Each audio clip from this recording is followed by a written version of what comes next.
Welcome back friends. तो marathon classes हम start करने जा रहे हैं। आज हमारी पहली मैराथन क्लास है जो VLW और FAA के जीके पोर्शन पर रहने वाली है। इसमें हम एग्ज़ाम ओरिएंटेड कंसेप्ट्स को डिस्कस करने वाले हैं। बड़ा ही इंपॉर्टेंट सेशन रहने वाला है। आइए स्टार्ट करते हैं। यहाँ पर हम MCQs के साथ इसकी एक्सप्लेनेशन को लेकर समझने की कोशिश करेंगे। तो सबसे पहला क्वेश्चन है, which of the following conferences was related to the green house summit, या green house effects, green house के रिलेटेड कौन सी इनमें से कॉन्फ्रेंस या प्रोटोकॉल है। यहाँ पर रायो summit, Kyoto summit, Nagoya summit, Montreal conference. तो आपको बता दूं ग्रीन हाउस के रिलेटेड यहाँ पर क्योटो समिट है, तो आंसर बी रहेगा। आपको मैं ब्रीफली यहाँ पर एक्सप्लेन करता जाऊँ। क्योटो समिट किसके रिलेटेड थी? इसका ऑब्जेक्टिव था is to achieve stabilisation of green house gases concentration. Green house gases की कंसनट्रेशन को स्टेबलाइज करना ही इसका मेन एम था क्योटो प्रोटोकॉल का। तो ये आपने याद रखना है। उसके बाद वीना कन्वेंशन भी एक इम्पॉर्टेंट है। Is first international agreement dedicated to the protection of ozone layer. Ozone layer की प्रोटेक्शन के लिए सबसे पहले वीना कन्वेंशन आया था। फिर उसके बाद मॉन्ट्रियल प्रोटोकॉल आया। This is very important. Montreal protocol की वजह से ही ओजोन लेयर की डिप्लीशन को कम किया गया। Montreal protocol protect ozone layer को करने के लिए बनाया गया एक प्रोटोकॉल बनाया गया था by phasing out the production and consumption of ozone depleting substances. ODS को ख़त्म करने के लिए, ओजोन डिप्लीटिंग सब्सटेंसेस को ख़त्म करने के लिए प्रोटोकॉल बनाया गया था मॉन्ट्रियल प्रोटोकॉल। नगोया प्रोटोकॉल जो है ये on access to genetic resources के रिलेटेड था। इतना आपने याद रखना है। बायोलॉजिकल डाइवर्सिटी के रिलेटेड था। जिनेवा कन्वेंशन 1979 जो था is long range trans boundary air pollution. Simply ये याद रखना है, जिनेवा कन्वेंशन 1979 एयर पोल्यूशन के रिलेटेड था। तो ये कुछ कन्वेंशंस थे जो आपको मैंने बताए इंपॉर्टेंट थे, जो आपको पता होने चाहिए। आगे बढ़ते हैं क्वेश्चन नंबर 2 की तरफ। When did Kheda Satyagraha take place? Modern history का एक क्वेश्चन है। गांधी जी जब इंडिया में आए, वापस आए जब 1915 में, तो इन्होंने यहाँ पर आकर कुछ सत्याग्रह स्टार्ट किए और इनमें एक खेड़ा सत्याग्रह भी था जो कि लगभग 17 या 18 में हुआ था। तो इसका डेट बतानी है आपको यहाँ पर, 17 या 18। तो खेड़ा सत्याग्रह जो वो 17 में हुआ है। एक्चुअल में जब नॉन कॉपरेशन मूवमेंट से पहले 3 बड़े सत्याग्रह हुए हैं। सबसे पहला सत्याग्रह जो गांधी जी के द्वारा किया गया वो था चंपारण सत्याग्रह, 1917 में हुआ। इसको फर्स्ट सिविल डिसोबीडियंस भी कहते हैं। इसका आप सबको पता होगा कि यूरोपियन प्लांटर को फोर्स किया जा रहा था कि इंडिगो को कल्टीवेट करें, वो भी 3/20 पे तिरकंथा सिस्टम चलाया गया था। 3/20 जो इसमें शेयरिंग रखी गई थी। इसके रिलेटेड जो है जितने भी किसान थे उन्होंने आंदोलन आवाज़ उठाई थी और गांधी जी भी इसमें शामिल हुए थे। राजकुमार शुक्ला ने इनवाइट किया था गांधी जी को टू टुक इनटू दिस, कि इसमें आप आ जाएं, हमारे साथ ये लड़ें। तो ये चंपारण सत्याग्रह सबसे पहले हुआ था। इसके बाद अहमदाबाद मिल स्ट्राइक हुई थी। मिल ओनर्स और वर्कर्स के बीच में जो डिस्प्यूट चल रहा था फ्लैग बोनस को लेकर, तो उसके ही आप देखते हो इसी की वजह से यहाँ पर फर्स्ट हंगर स्ट्राइक जो गांधी जी ने की थी वो अहमदाबाद मिल स्ट्राइक के दौरान ही की गई थी। बाद में 35% का बोनस दिया गया था जितने भी यहाँ पर थे लोग। खेड़ा सत्याग्रह की बात करें जो अभी हम बात कर रहे थे 18 में हुआ था। फेलियर ऑफ क्रॉप्स की वजह से बहुत परेशानी आ रही थी, जिसमें यहाँ पर गवर्नमेंट ने इग्नोर कर दिया था अपील्स जितनी भी इन्होंने की थी लैंड पीसेंट्स ने। तो पीसेंट्स जो खेड़ा एक जगह है उसके पीसेंट जो already had pressed because of plague high prices and drought की वजह से सभी परेशान थे। तो इन्होंने एक आंदोलन चलाया था किसानों ने। तो Gandhi ji advice peasant to fight unto death. Gandhi ji ने कहा कि मरते दम तक जो है हमने फाइट करनी है। आफ्टर जो है after the government directed that the revenue should be recovered from the only from the those patient who have could पे मूवमेंट वाज विड्रॉन। कि जो भी यानी फेलियर ऑफ क्रॉप हो गया था, वापस ये पैसे लेने थे किसानों से। बाद में ये फाइनली डिसाइड गवर्नमेंट ने किया कि जिनको उन्हीं पेशेंट से लिया जाएगा पैसा जो दे पाएंगे, जिनसे जो नहीं दे पाते उनसे नहीं लेंगे। खेड़ा सत्याग्रह तो इस तरह से ये ख़त्म हो गया था। आगे बढ़ते हैं यहाँ पर क्वेश्चन नंबर यहाँ पर 3 है, which was the first newspaper in India and when was it publish. India का सबसे पहला न्यूज़पेपर बंगाल गेजेट था और ये 1780 में पब्लिश हुआ था। एक जनरल टाइप का क्वेश्चन है, इस तरह के क्वेश्चन भी देखने को मिलते हैं।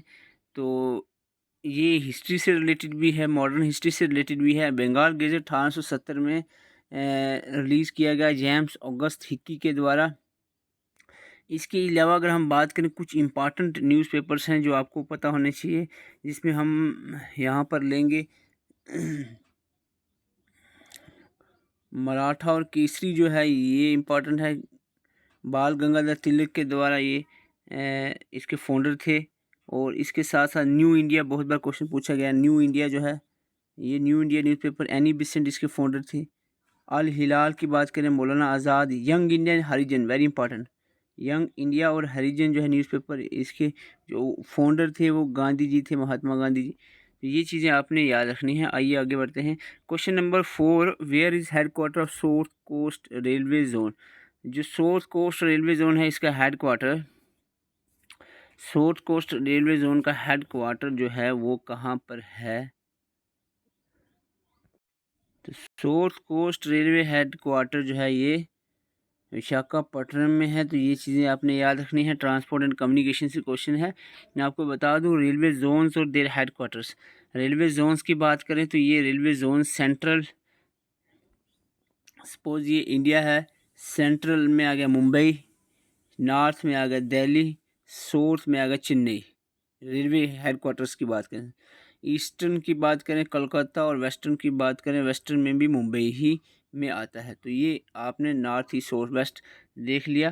तो इसके बाद north east Gorakhpur, south east Calcutta, south west Hubli, north west. तो ये इंपॉर्टेंट जो आपको याद रखने, खास करके लास्ट के 2 हैं, नॉर्थ ईस्ट फ्रंटियर गुवाहाटी, और मोस्ट इम्पॉर्टेंटली जो रिसेंटली ऐड हुआ है कलकत्ता मेट्रो जो है वो कलकत्ता में है।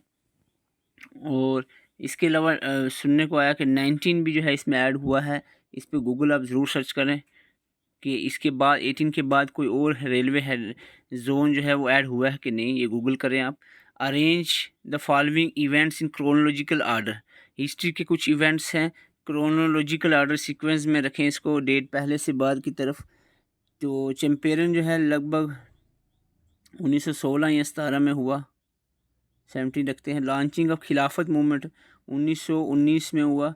रीयूनियन ऑफ कांग्रेस 1916 में हुआ पूना पैक्ट के दौरान। Nagpur session of Congress, Nagpur session का ये मुझे माइंड में नहीं आ रहा है, तो हालांकि यहाँ हम कह सकते हैं पहले 3 के बाद हम यहाँ पर ले सकते हैं 1, फिर 2, 3 1 2 एंड 4। तो ये हो सकता है 3 1 2 ऑप्शन में यही आया, तो मोस्ट प्रोबेबली ये आंसर हो सकता है इसका। लेकिन इसके लिए आपने यहाँ पर वो देखना है क्या, नागपुर सेशन 1920 में। अच्छा, नागपुर सेशन वो नॉन कॉपरेशन मूवमेंट वाला सेशन को नागपुर सेशन कहते हैं। तो ठीक है, ये आप देख सकते हो। लखनऊ पैक्ट 1916 में रीयूनियन हुई इंडियन नेशनल कांग्रेस की। चैंपियन सत्याग्रह जो है वो इंडिगो फार्मर की एक्सप्लोटेशन हो रही थी यहाँ पर 1917 में। खिलाफत मूवमेंट 1919-20 में हुआ। अली ब्रदर्स शौकत अली और मोहम्मद अली ने स्टार्ट की थी अगेंस्ट द ब्रिटिश। और नागपुर सेशन 1920 में हुआ था, नॉन कॉपरेशन मूवमेंट वाला session. Okay, which mountain is situated at the meeting place of Western Ghat and Eastern Ghat। Eastern Ghat और वेस्टर्न घाट्स की मीटिंग प्लेस पे जो माउंटेन है, ईस्टर्न घाट और वेस्टर्न घाट्स की मीटिंग प्लेस पे जो माउंटेन है, this is called as, I think Nilgiris mountains ही हैं, फिर भी देख लेते हैं। नीलगिरीज ही है आंसर इसका, नीलगिरी ही आंसर है इसका। ठीक है, ईस्टर्न और वेस्टर्न घाट के बीच में नीलगिरीज माउंटेन पाई जाती है। हालांकि ये क्वेश्चन बहुत इंपॉर्टेंट हो सकते हैं आपके लिए। हाईएस्ट माउंटेन पीक्स, इंडिया के अंदर सबसे ऊंची माउंटेन पीक कंचनजुंगा है। ये स्टूडेंट्स कंफ्यूजन क्रिएट करते हैं, बाद में कमेंट करके बोलते रहते हैं ये वो। तो मैं आपको बता दूं यहाँ पर प्योरली इंडियन बेस्ड की बात चल रही है। अगर K2 की बात करें, गॉडविन ऑस्टिन, वो POK को अगर हम इंक्लूड करके बात करेंगे तो हम K2 ही रखते हैं। ठीक है, फिलहाल K2 ही को मानो आप इंडिया की सबसे ऊंची पहाड़ी, वो जो POK के अंदर है। ठीक है, और अगर प्योरली इंडियन बेस्ड जो कंचनजुंगा सिक्किम के अंदर है, ये आपने याद रखना है। साउथ इंडिया की सबसे ऊंची पहाड़ी अनामलाई हिल्स हैं। वेस्टर्न घाट्स की अनामुदी, ईस्टर्न घाट्स की जिंदागढ़ा पीक, नीलगिरीज में डोडा बेटा सबसे ऊंची पहाड़ी है। सतपुरा रेंज की धूपगढ़ और अरावलीज में सबसे ऊंची जो पहाड़ी है वो है आपकी गुरु शिखर। तो ये इंपॉर्टेंट माउंटेन पीक्स हैं, ये एग्ज़ाम में देखने को मिल सकती हैं। Which of the following is not rabi crop in India. India में इनमें से कौन सी क्रॉप राबी नहीं है। राबी क्रॉप्स होती हैं जो विंटर क्रॉप्स होती हैं, विंटर नहीं है इनमें से, यानी समर है। तो समर इनमें से जो हो है वो कौन है, देखो ये तो राबी ही है। जो का मुझे पता नहीं, जूट जो आई थिंक ये खरीफ क्रॉप है, तो आंसर इसका जूट ही होना चाहिए। फिर भी कंफर्म कर लेते हैं, राबी में जूट, यस जूट खरीफ में आता है। ये देखो जूट जो है वो खरीफ में आता है। तो मैं यहाँ पर बता देता हूँ क्रॉपिंग पैटर्न। खरीफ होती है जो गर्मी में जून जुलाई में बीजी जाए जो, और हार्वेस्ट सितंबर अक्टूबर में होती है। इनको समर क्रॉप्स भी कहते हैं, ठीक है, खरीफ। इसकी example rice, maize, jowar, bajra, cotton, jute, groundnut, soybean etcetera आती है, ठीक है। ओके, तो यहाँ पे अगर हम बात करें राबी की, तो राबी जो है सर्दियों में बीजी जाती है, इसको विंटर क्रॉप्स कहते हैं। इसकी एग्जांपल में वीट, बरले, पीस, ग्राम, मस्टर्ड एक्सेट्रा इसकी एग्जांपल में आते हैं। ओके, ज़ैद क्रॉप जो सॉन और हार्वेस्ट मार्च से जुलाई के बीच में की जाती है, ये राबी और खरीफ के बीच में इन बिटवीन जो होती है ये ग्रो की जाती है। एग्जांपल में सीजनल फ्रूट्स आ गए, watermelon, musk melon, cucumber, vegetables, fodder crops etcetera, ये ज़ैद क्रॉप्स में आते हैं। तो ये क्रॉपिंग पैटर्न पे एक अच्छा हमने कोशिश की है, शॉर्टली आपको समझाने की कोशिश की। होपफुली ये क्वेश्चन इस तरह के क्रॉप से पूछे जाते हैं। सेंसस से क्वेश्चन 2 पूछे जाएंगे। As per the census 2011 what is the density of India. India की डेंसिटी जी थी 2011 सेंसस के मुताबिक जो है वो थी 382। ओके, 382 डेंसिटी थी इंडिया की। यहाँ पर मोटी मोटी चीज़ें हम देख लेते हैं। डिकेडल ग्रोथ रेट जो है हुआ था, यानी 2001 से लेकर 2010 तक जो डिकेडल ग्रोथ रेट हुआ था इंडिया में, पॉपुलेशन ग्रोथ रेट, वो 17.4% देखने को आया है।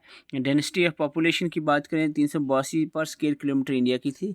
सेक्स रेशियो इंडिया की 940, चाइल्ड सेक्स रेशियो इसमें से 914 थी, लेकिन जो जनरल सेक्स रेशियो थी वो 940 देखने को मिली। लिटरेसी रेट 74.04% इंडिया का था, जिसमें 82% मेल और फीमेल 65% थी। ये कुछ इंपॉर्टेंट चीज़ें हैं ये इसके सेंसस ऑफ 2011 के रिलेटेड जो इंडिया में आपको देखने को मिले।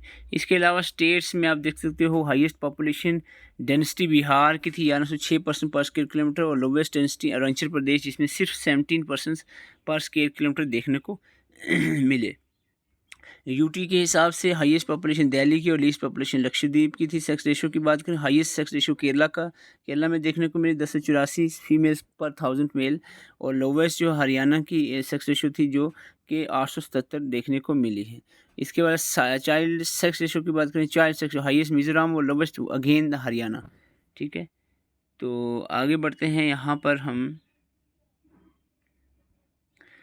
तो ये भी आप थोड़ी सी नज़र लगा। लिटरेसी हाईएस्ट केरला में और लोवेस्ट बिहार में। Population growth rate, this is important, highest growth rate population की 2001 से 2011 तक मेघालय की थी, और लोवेस्ट ग्रोथ रेट है, हालांकि नेगेटिव पॉपुलेशन ग्रोथ देखने को मिली नागालैंड में, लोवेस्ट ग्रोथ रेट। तो ये एक इम्पॉर्टेंट क्वेश्चन यहाँ से बन सकता है। तो आगे बढ़ते हैं, यहाँ से हम क्वेश्चन नंबर 9 की तरफ। ओरिजिन ऑफ रिवर तापी या तप्ती, तापी को है या तप्ती को हो, इसका ओरिजिन जो है वो होता है आई थिंक बिटवल डिस्ट्रिक्ट, जो एमपी मध्य प्रदेश की बिटवल डिस्ट्रिक्ट, इसके अराउंड में ही इसका कोई ओरिजिन देखने को मिलता है। तो ऑप्शन ए रहेगा। हालांकि हम इसको नज़र लगा लेते, लेकिन अभी यहाँ पर मैंने नहीं डाले हुए ओरिजिन के रिलेटेड, तो यहाँ पर आप ये याद रखना है। Okay, river Tapti, Betul district, Madhya Pradesh. How many schedules are there in Jammu and Kashmir reorganisation act. Jammu and Kashmir के रीऑर्गेनाइजेशन एक्ट में शेड्यूल्स की बात करें तो 5 शेड्यूल ही हैं रीऑर्गेनाइजेशन एक्ट में, और ये 5 शेड्यूल कुछ इस तरह से हैं, आप देख सकते हैं। फर्स्ट शेड्यूल डील करता है member of council of states. दूसरा schedule parliamentary constituencies of JNK and parliamentary constituencies of Ladakh से डील करता है। और यानी जैसे कि बात करें लोकसभा की सीट्स जम्मू एंड कश्मीर की 5 है और 1 लद्दाख की है। और थर्ड शेड्यूल डील करता है असेंबली कंस्टिट्यूंसीज की, जो कि 114 जो है अब बढ़ाकर कर दी गई हैं। या अपना डिलिमिनेशन के बाद 114 सीट्स जो हैं वो रहेंगी। तो फोर्थ शेड्यूल डील करता है ओथ अफर्मेशन से, और फिफ्थ शेड्यूल सेंट्रल लॉज से डील करता है, जो 106 लगभग सेंट्रल लॉज एप्लीकेबल हैं Jammu and Kashmir state UT पे। तो ये अगर डिटेल नोट्स की यहाँ पर बात करें तो आप यहाँ पर इस व्हाट्सएप नंबर पे मैसेज करके सारे डिटेल नोट्स आपको मिल सकते हैं। जीके पोर्शन, VLW, जेके PSI, तो अपनी FAA, SI finance, stock assistant, तो इन सब के लिए आपको अगर एग्ज़ाम ओरिएंटेड नोट्स चाहिए तो 7051014488 पे आप मैसेज कर सकते हो, तो होपफुली आपको यहाँ पर मिल जाएंगे। तो आज का सेशन यहीं पर हम क्लोज़ करते हैं। नेक्स्ट सेशन जो हम जल्द ही लाएंगे। नेक्स्ट सेशन तभी आएगा अगर आप चाहते हो कि यहाँ पर नेक्स्ट सेशन आए। आप वीडियो को लाइक करें, ज़्यादा से ज़्यादा शेयर करें, और चैनल पर नए चैनल को सब्सक्राइब करें ताकि हम नेक्स्ट सेशन लेकर आएँ। Thank you for watching.